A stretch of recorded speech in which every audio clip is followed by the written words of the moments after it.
ജനുവരി 29 മൂന്നാം ആഴ്ചയിലെ വ്യാഴാഴ്ച. മാർക്കോസ് 4:21 മുതൽ 25 വരെ വാക്യങ്ങൾ. ജീവിതകാലം മുഴുവൻ ഒരു ഇരുണ്ട ഗുഹയിലിരുന്ന് ധ്യാനിച്ച ഒരു സന്യാസി ഉണ്ടായിരുന്നു. അദ്ദേഹം ശിഷ്യന്മാർ കൊണ്ടുവന്നു കൊടുത്ത കുറച്ച് ഗോതമ്പ് ധാന്യങ്ങളും കുറച്ച് വെള്ളവും മാത്രം ഭക്ഷിച്ച് ജീവിച്ചു.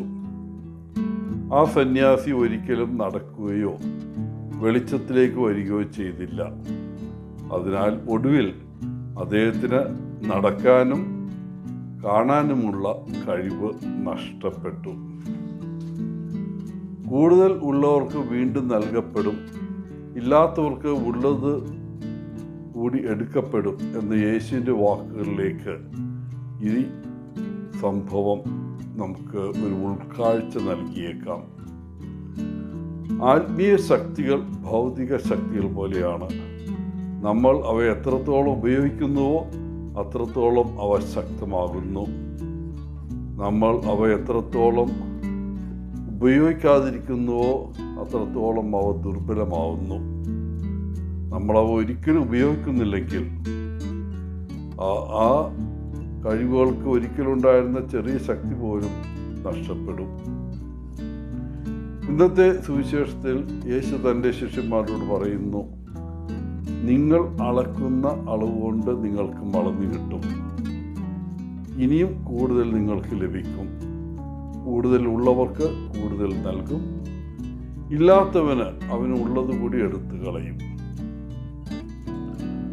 ശിഷ്യന്മാർ ലോകത്തിന് ആരായിരിക്കണമെന്ന് വിവരിക്കാൻ യേശു ഒരു വിളക്കിൻ്റെയും വെളിച്ചത്തിൻ്റെയും ഉപമ ഉപയോഗിക്കുന്നു. അവർ ലോകത്തിന് വെളിച്ചമായിരിക്കണം. ദൈവത്തിൻ്റെ സത്യത്തിൻ്റെ വെളിച്ചം നമുക്ക് ചുറ്റുമുള്ളവർക്ക് പകരുന്നതിൻ്റെ പ്രാധാന്യം യേശു ഈ ഉപമയിൽ ഊന്നി പറയുന്നു. ഒരു മുറി പ്രകാശിപ്പിക്കാനും ഇരുട്ടിനെ അകറ്റാനും ഒരു വിളക്ക് ഉദ്ദേശിച്ചിട്ടുള്ളതുപോലെ ദൈവത്തിൻ്റെ അറിവും സ്നേഹവും മറ്റുള്ളവരുമായി പങ്കിടാൻ നാം വിളിക്കപ്പെട്ടിരിക്കുന്നു. ദൈവത്തിൻ്റെ സത്യത്തിൻ്റെ വെളിച്ചം പങ്കിടുന്നത് നഷ്ടപ്പെട്ടവരിലോ ആശ്വാസം ആവശ്യമുള്ളവരിലോ കാര്യമായ സ്വാധീനം ചെലുത്തും. മറ്റുള്ളവരുമായുള്ള നമ്മുടെ ദൈനംദിന ഇടപെടലുകളിൽ നമുക്ക് എങ്ങനെ ഈ വെളിച്ചം സജീവമായി പ്രതിഫലിപ്പിക്കാൻ കഴിയും എന്ന് നോക്കാം. സ്നേഹവും സത്യവും പ്രചരിപ്പിക്കുന്നതിൽ സജീവ പങ്കാളികളാകാൻ യേശു നമ്മെ പ്രോത്സാഹിപ്പിക്കുന്നു. ആന്തരികമായി ലോകത്തിൽ പോസിറ്റിവിറ്റിയുടെയും പരിവർത്തനത്തിൻ്റെ ഒരു തരംഗം സൃഷ്ടിക്കാൻ നമുക്ക് ഇടവരണം. പ്രിയപ്പെട്ടവരെ, ഈ പഠിപ്പിക്കൽ നമ്മുടെ ഹൃദയത്തിൽ ഏറ്റെടുക്കാം.